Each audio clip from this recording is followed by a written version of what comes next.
मायावती ने भाजपा पर बोला हमला तो चुनाव आयोग ने दिया बड़ा झटका। बहन जी चुनावी स्वाद से आगे की बात कही ही थी कि बसपा के लिए आ गया ऐसा पैगाम। माया के स्टार प्रचारकों को आयोग ने नकारा तो उठ खड़े हुए कई सवाल। क्यों अब बहन जी इस चुनाव में नहीं कर पाएंगी पार्टी का प्रचार? कहीं भाजपा से दुश्मनी भारी तो नहीं पड़ेगी? यूपी में वैसे तो इन दोनों उपचुनाव की गूंज है और इस चुनावी गूंज से बसपा और मायावती दूर हैं। इसके बावजूद भी भाजपा के लिए बहन जी ने खतरे की घंटी बजा रखी है। ऐसा कोई मौका भी छोड़ नहीं रही हैं जिससे सत्ता पक्ष को घेरा जा सके और ऐसा ही उन्होंने एक बार फिर किया। एक और उन्होंने भाजपा को घेरा तो दूसरी ओर चुनाव आयोग ने उन्हें बड़ा झटका दे दिया है। आपको बताएंगे कि चुनाव आयोग ने क्या फैसला लिया है और क्यों बसपा के लिए समस्या खड़ी हो गई है। लेकिन पहले ये समझिए कि बहन जी ने भाजपा पर किस तरह से हमला बोला है।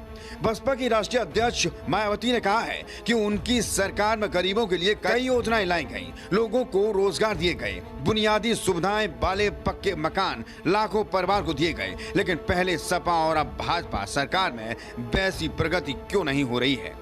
बसपा प्रमुख मायावती ने कहा कि केवल खेती भूमि के अधिग्रहण और राजनीतिक स्वार्थ तक ही सीमित नहीं रहना होगा। यूपी जैसे अति गरीब पिछड़े प्रदेश में डबल इंजन की सरकार में वैसे भी तेज प्रगति भी लोगों को देखनी चाहिए।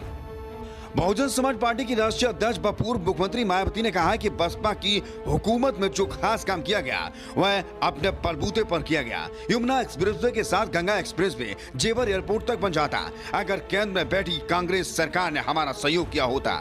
मायावती की इन बातों ने सत्ता के साथ सपा को सोचने पर मजबूर कर दिया है कि आखिर बहन जी जैसा शासन हम क्यों नहीं चला पाए या चला पा रहे हैं। लेकिन इस बीच एक और बड़ी खबर सामने आई है। दिल्ली नगर निगम चुनाव में मायावती स्टार प्रचारक के तौर पर प्रचार नहीं कर पाएंगी। राज्य चुनाव आयोग ने बसपा की स्टार प्रचारकों की सूची को मंजूरी नहीं दी है। अगर वह प्रचार करने गई तो उसका सारा खर्च प्रत्याशी के खर्च के खाते में जोड़ दिया जाएगा। एमसीडी में प्रत्याशी के चुनाव खर्च की सीमा 8 लाख रुपए है, जबकि शीर्ष नेताओं की रैली और सभाओं में लाखों का खर्च हो जाता है। ऐसे में बमुश्किल ही बसपा के लोकप्रिय नेता इस चुनाव में प्रचार कर पाए।